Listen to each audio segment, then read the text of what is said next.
One other facet you can use in making serialized music is serializing the rhythm. And you might be wondering, well, how do you do that? Okay, well, imagine if we want to keep this really simple, we can have, okay, well, we have an eighth note, we have a quarter note, we have a half note, half note, maybe a dotted half note, and a whole note.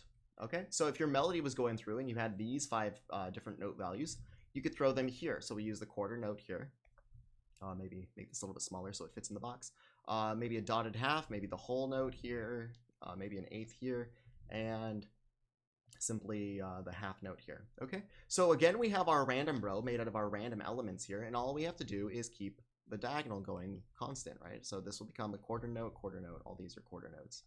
Okay, so you can serialize rhythm. It doesn't really matter what you want to serialize. Now we do the same thing. Okay, well, this is graduating to get there, so all we have to do is find this relationship and jump. Okay, so this next one is going to be here. This is going to go graduating up, and because they're in order, it's really easy to figure this out. This is going to go back to eighth note. This is going to be a whole note. This is going to become a half note. Okay, again, you can check your rhythm values. Make sure you have one of each. Let's go with pink. Next one is this relationship here.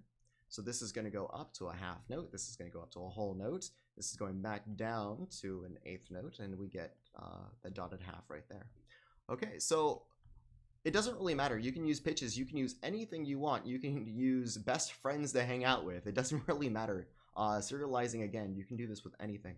And then you can throw maybe your notes that you got from a different matrix into this rhythm that you get from this matrix, and then you can make your own music without really doing too much other than maybe rolling dice to figure out which notes will go in which order at the beginning, and then which rows you will take. Maybe you can just make an entire piece just on random chance using serialization, okay? And you can make it work for yourself. Let's go ahead and finish this up, and then we'll end the video.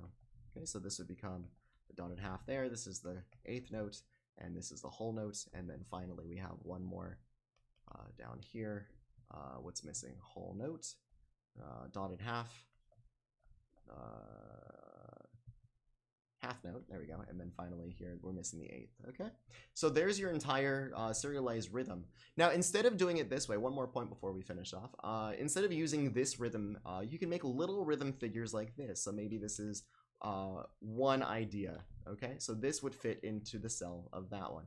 Number 2, if you wanted 5 of these, maybe you could do like just make everything a half note in duration, right? So that's one half note. Maybe another one could be quarter rest, like that, or that kind of sounds similar. So maybe rest quarter, right?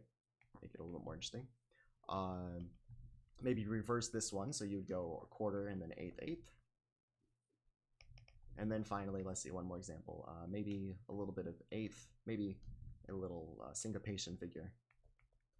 Okay, so you could do the same thing. This would be 1, 2, 3, 4, and 5, just like this would be 1, 2, 3, 4, and 5. And you could serialize this, because if you do this, to be honest, this is really strange, where you have 2 different ideas and your rhythm values are so different. But at least this keeps it consistent. Here, you're reduced to the eighth note to the half note range, versus here, you're from the eighth note to the whole note range, which is another spectrum. This one cuts it in half, right? So maybe this is a better idea to go. But it's, again, this is up to you and your decisions when you make your music, okay? So again, you can serialize anything. So get out there, start serializing, and show me what you got.